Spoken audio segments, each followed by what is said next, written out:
ভারতের ট্রান্সশিপমেন্ট সুবিধা বন্ধ করার পাল্টা জবাব হিসেবে বাংলাদেশ এবার এক কঠোর অর্থনৈতিক সিদ্ধান্ত নিল। জাতীয় রাজস্ব বোর্ডের নতুন বিজ্ঞপ্তি অনুযায়ী ভারতের উপরও পাল্টা নিষেধাজ্ঞা দিয়েছে বাংলাদেশ, যাতে কোটি কোটি ডলারের বাণিজ্য ধসে পড়বে মোদী সরকার।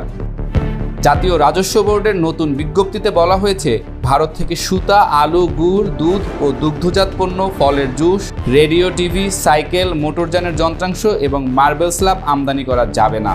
অর্থাৎ ভারতের এসব পণ্যের উপর আমদানি নিষেধাজ্ঞা আরোপ করেছে অন্তর্বর্তী সরকার। বাংলাদেশের পূর্ব সীমান্তে নতুন বাস্তবতা হিসেবে মাথা তুলে দাঁড়িয়েছে আরাকান আর্মি। মায়ানমারের রাখাইন রাজ্যের প্রায় পুরোটা এখন আরাকান আর্মির দখলে। বাংলাদেশের সামনে রোহিঙ্গা প্রত্যাবাসন, আরাকান আর্মি এবং আরাকানের ভূ রাজনৈতিক বাস্তবতা সব মিলিয়ে এক জটিল সমীকরণ উপস্থিত। এদিকে আরাকান আর্মির সাথে ভারতের শক্ত যোগাযোগের খবর এরই মধ্যে এই সমীকরণকে আরও জটিল করে তুলেছে। আরাকানকে ঘিরে বাংলাদেশের জাতীয় নিরাপত্তা হুমকি আরও প্রকট আকার ধারণ করছে। আরাকানের সাথে হাত মিলিয়ে বাংলাদেশের বিরুদ্ধে ভারতের ষড়যন্ত্র এটাই প্রমাণ বহন করে যে ভারত আমাদের কোনো বন্ধু রাষ্ট্র নয়, বরং তারা হচ্ছে আমাদের প্রকাশ্য শত্রু রাষ্ট্র।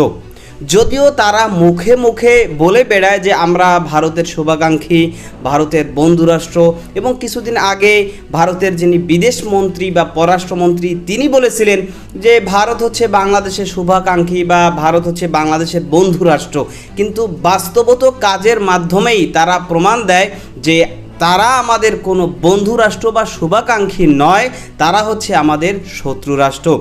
সেই কারণেই কিন্তু এইবার ডক্টর ইউনূসের পক্ষ থেকে অর্থাৎ বাংলাদেশের পক্ষ থেকেও ভারতের উপর এক কথায় নিষেধাজ্ঞা ঘোষণা করা হয়েছে। ভারত থেকে বাংলাদেশে যে সমস্ত যা কিছু আমদানি করা হতো সেগুলোর উপরে একেবারে নিষেধাজ্ঞা দেওয়া হয়েছে যে ভারত থেকে বাংলাদেশে কোনো কিছুই আমদানি হবে না। অর্থাৎ এক কথায় ভারতের উপর বাংলাদেশের নিষেধাজ্ঞা আরোপ করা হয়েছে। দর্শক, এ বিষয়ের কিছু অংশ ভিডিওর শুরুতে শিরোনামে আপনারা দেখেছেন, বিস্তারিত দেখবেন পুরো ভিডিও জুড়ে। বিষয়গুলো দেখার পূর্বে আপনাদের একটা অনুরোধ করব, যারা আমাদের চ্যানেলে নতুন আসছেন চ্যানেলটি সাবস্ক্রাইব করে অল ক্লিক করে বেল আইকনটি চালু করে দিবেন এবং পরিপূর্ণ ভিডিও শেষ পর্যন্ত দেখেই আপনার মতামত জানিয়ে যাবেন। দর্শক, চলুন আমরা দেখব যে এবার ভারতের উপর বাংলাদেশের পক্ষ থেকে যে নিষেধাজ্ঞা আরোপ করা হয়েছে এবং কি কি শর্ত শরায়ত উল্লেখ করা হয়েছে, বিস্তারিত বিষয়টা আমরা দেখব। তার পূর্বে একটু দেখে আসি যে ভারত আরাকানের সাথে মিলে বাংলাদেশের বিরুদ্ধে কি কি ষড়যন্ত্রে মেতে উঠেছে, সেটা আমরা কিছু অংশ দেখে এরপর ওই বিষয়টা দেখব। ধৈর্য ধরে একটা লাইক দিয়ে ভিডিওটি শেষ পর্যন্ত দেখতে থাকুন। বাংলাদেশের পূর্ব সীমান্তে নতুন বাস্তবতা হিসেবে মাথা তুলে দাঁড়িয়েছে আরাকান আর্মি। মায়ানমারের রাখাইন রাজ্যের প্রায় পুরোটা এখন আরাকান আর্মির দখলে। বাংলাদেশের সামনে রোহিঙ্গা প্রত্যাবাসন, আরাকান আর্মি এবং আরাকানের ভূ রাজনৈতিক বাস্তবতা সব মিলিয়ে এক জটিল সমীকরণ উপস্থিত। এদিকে আরাকান আর্মির সাথে ভারতের শক্ত যোগাযোগের খবর এরই মধ্যে এই সমীকরণকে আরও জটিল করে তুলেছে। আরাকানকে ঘিরে বাংলাদেশের জাতীয় নিরাপত্তা হুমকি আরও প্রকট আকার ধারণ করছে। বাংলাদেশের জন্য সবচেয়ে বড় চ্যালেঞ্জ হিসেবে দেখা হচ্ছে আরাকানে রোহিঙ্গাদের ফিরে যাওয়া। আর রোহিঙ্গাদের ফিরে যাওয়ার ক্ষেত্রে সবচেয়ে বড় বাধা হিসেবে দেখা হচ্ছে আরাকান আর্মির উত্থানকে। বাংলাদেশের অন্তর্বর্তীকালীন সরকারের পররাষ্ট্র উপদেষ্টাও সম্প্রতি বিষয়টা স্বীকার করে নিয়েছেন। সত্যিকার অর্থে আমরা একজন নতুন প্রতিবেশী মুখোমুখি, যারা আবার নন স্টেট অ্যাক্টর, কাজে তাদের সাথে আমরা না পারছি ওপেনলি স্বাভাবিকভাবে আলোচনা করতে, না পারছি তাদেরকে ইগনোর করতে। কাজে এদিকে আরাকান আর্মিকে ঘিরে বাংলাদেশের জাতীয় নিরাপত্তার জন্য নতুন দুই হুমকি দেখা যাচ্ছে। প্রথমত, প্রকাশ্যে বাংলাদেশের অভ্যন্তরে আরাকান আর্মির সশস্ত্র উপস্থিতি লক্ষ্য করা গিয়েছে।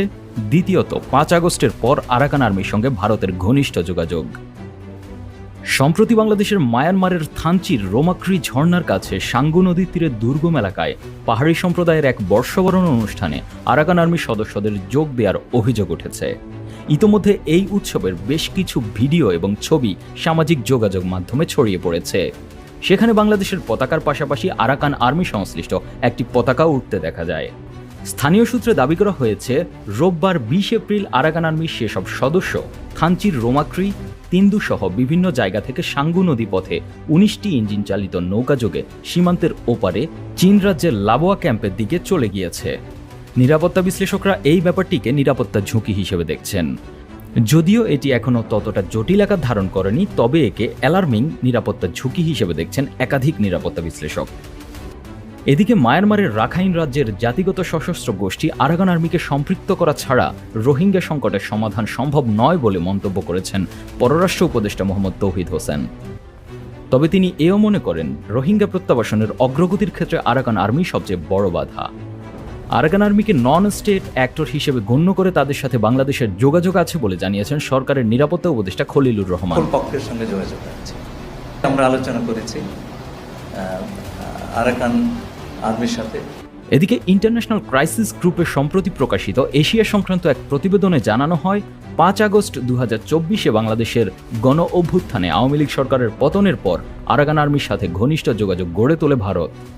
5 আগস্টের পর আরাকান আর্মির উচ্চপদস্থ কর্মকর্তাদের সঙ্গে বেশ কয়েক দফা বৈঠকও করেছে নয়াদিল্লি। এছাড়া মিজোরামের মুখ্যমন্ত্রী ও রাজ্যের শীর্ষ কর্মকর্তারা আইজলে আরাকান আর্মির প্রতিনিধিদের সঙ্গে বৈঠক করেছে।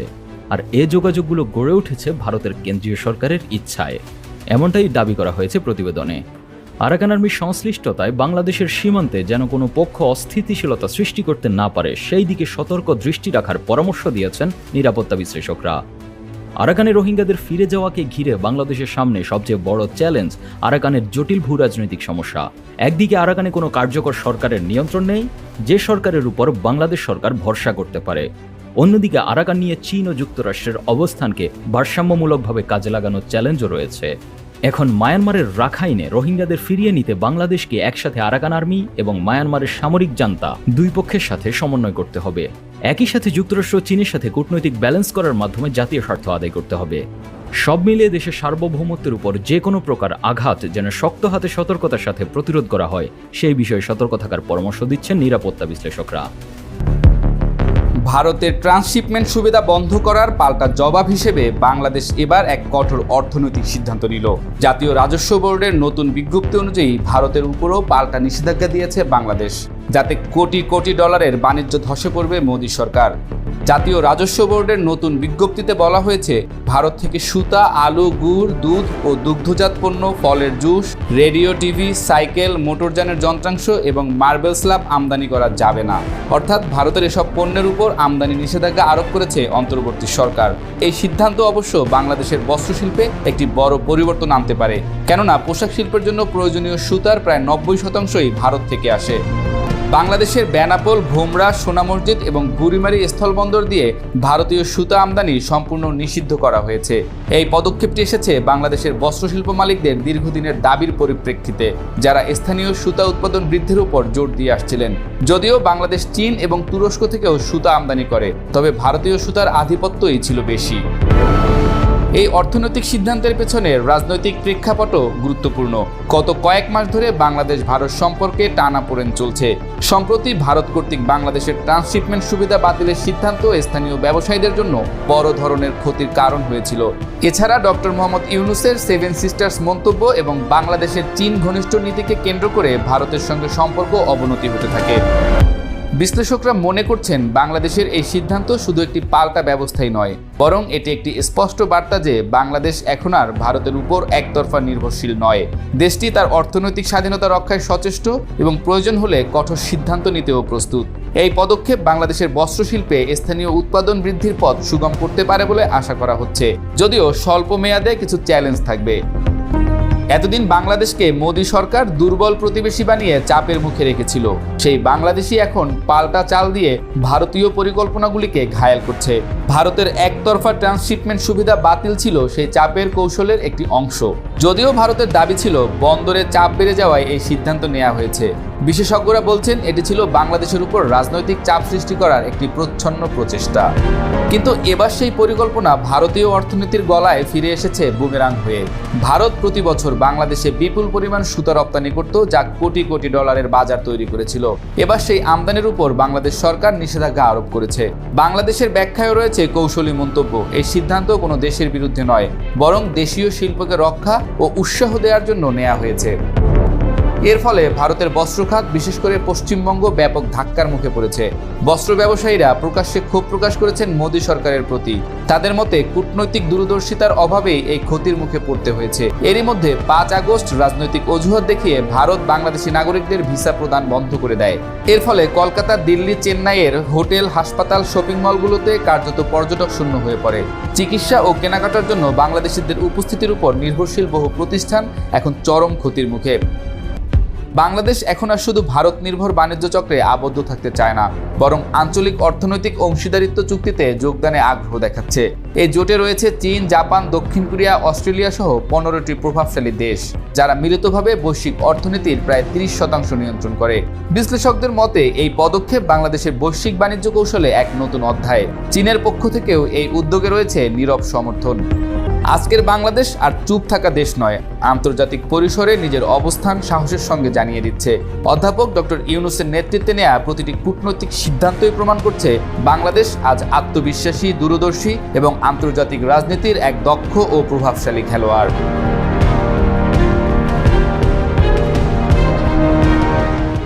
ভারত কিছুদিন আগে আমাদের যেই ট্রান্সশিপমেন্ট সুবিধা ছিল ভারতে, সেটা তারা বন্ধ করে দিয়েছে, বাতিল করে দিয়েছে। তার জবাব হিসাবে কিন্তু আমাদের সরকারের পক্ষ থেকেও তাদের যে ট্রান্সশিপমেন্ট সুবিধা রয়েছিল সেগুলোকে বাতিল করে দেওয়া হয়েছিল জবাবমূলকভাবে। এখন নতুন করে আবারও ভারত তারা আরাকানের সাথে মিলে বাংলাদেশের বিরুদ্ধে ষড়যন্ত্রে মেতে উঠেছে। বাংলাদেশ সরকারের পক্ষ থেকেও এই বিষয়ে যেন কড়া পদক্ষেপ নেয়, এটা বাংলাদেশের সর্বস্তরের জনগণের দাবি। কারণ ভারত তারা আমাদের বিরুদ্ধে ষড়যন্ত্র করবে, আমাদের সাথে শত্রুতামি করবে, আর আমরা তাদের সাথে বন্ধুত্বের হাত বাড়িয়ে দিব, আমরা তাদের সাথে ভালো ব্যবহার করব। এর আগে দীর্ঘ 15-20 বছর ধরে যেরকমভাবে তারা গোলামির মতো বাংলাদেশের সাথে ব্যবহার করেছে, এবং তারা সর্বদাই চেয়েছে যে বাংলাদেশ এবং বাংলাদেশের মানুষ তারা যেন ভারতের গোলামির জিনজিরে আবদ্ধ থাকে। ভারত উঠতে বললে উঠবে, বসতে বললে বসবে। হ্যাঁ, তো এটাই কিন্তু তারা চেয়েছে, এবং সেইভাবেই তারা আমাদের থেকে যত ধরনের সুযোগ সুবিধা সব কিছু গ্রহণ করেছে। উল্টোভাবে তারা কি করেছে, আমাদেরকে আরও বিভিন্ন রকম ষড়যন্ত্রের মধ্যে ফেলে, বিভিন্ন রকমের বিপদের মুখে ফেলে আমাদেরকে আরও ধ্বংস করতে চাইছে। বিশেষ করে বাংলাদেশের যে সমস্ত বিষয়ে ভারতের সাথে সম্পৃক্ত রয়েছে, বিশেষ করে তিস্তা চুক্তি সহ, তিস্তা নদীর পানি সহ বিভিন্ন নদ নদীর যে পানি যেগুলোর সাথে ভারত এবং বাংলাদেশ জড়িত, তো সে সমস্ত ক্ষেত্রে দেখা গেছে যে ভারত তাদের স্বার্থ ঠিকই সময় মতো অর্জন করে নেয়, কিন্তু বাংলাদেশের বিপদের সময় তারা উল্টো আরও বড় আকারে বিপদ তৈরি করে দেয়। অর্থাৎ শুকনোর সিজনে তারা পানি আটকিয়ে রাখে, আবার বৃষ্টির সিজনে পানি ছেড়ে দিয়ে বাংলাদেশকে তারা ভাসিয়ে দেয়, আর তারা আবার আনন্দে তারা মেতে ওঠে। সুতরাং এখন বাংলাদেশের পক্ষ থেকে ভারতের যত প্রকার ষড়যন্ত্র হোক আর যাই হোক না কেন, সমস্ত ষড়যন্ত্রকে বাংলাদেশের জনগণ ঐক্যবদ্ধভাবে রুখে দিবে এবং তার সমুচিত জবাব দিবে। আজকে একটা ঘটনা যেটা ঘটেছে, যে ভারত এবং বাংলাদেশের সীমান্তে বাংলাদেশের 2 জন কৃষক তারা কেন ভারতের যে সীমান্ত, সে সীমান্ত পার হয়েছে। বিভিন্ন জায়গায় কিন্তু সীমান্ত এরকম রয়েছে যে খোলামেলা, কোনো বেড়া নাই, কোনো কিছু নাই, তো সেখানে ওপারের মানুষ এপারে আসে, এপারের মানুষ ওপারে যায় স্বাভাবিকভাবে, কিন্তু একটা সীমাবদ্ধতা রেখে। তো সেইভাবেই হয়তো বা বাংলাদেশি কৃষক 2 জন তারা ভারতের সীমানা পার হয়েছে। কেন তারা পার হলো? এই কারণে সেই ভারতীয়রা তাদেরকে মারধর করে, এমনকি আমরা দেখেছি যে ভারতীয় যে সীমান্তরক্ষী বাহিনী তারা ধরে নিয়ে যাচ্ছে তাদের সামনে বসেই, কেউ লাথি দিচ্ছে, কেউ পিটাচ্ছে, কেউ চর দিচ্ছে, কেউ ঘুষি দিচ্ছে, মানে বেদমভাবে তাদেরকে প্রহার করা হয়েছে একেবারে ভারতীয় সীমান্তরক্ষী বাহিনীর সামনে, আর তারা সেটাকে দেখে ইগনোর করছে, সাপোর্ট করছে। এই হচ্ছে অবস্থা, এই হচ্ছে তারা আমাদের বন্ধু, তারা আমাদের শুভাকাঙ্ক্ষী। সুতরাং তারা যদি আমাদের বিরুদ্ধে ইট নিক্ষেপ করে তাহলে আমাদের পক্ষ থেকে তাদের বিরুদ্ধে পাটকেল নিক্ষেপ করা হবে। এটাই হচ্ছে বাংলার জনগণের কথা। তো যাই হোক, যে বিষয়গুলো দেখলেন সে সম্পর্কে আপনার মতামত কি সেটা কমেন্ট সেকশনে জানাবেন। ভালো থাকবেন, সুস্থ থাকবেন, দেখা হবে নতুন কোনো ভিডিওতে, কথা হবে নতুন কোনো বিষয়। আজকে পর্যন্তই, আসসালামু আলাইকুম ওয়া রাহমাতুল্লাহ।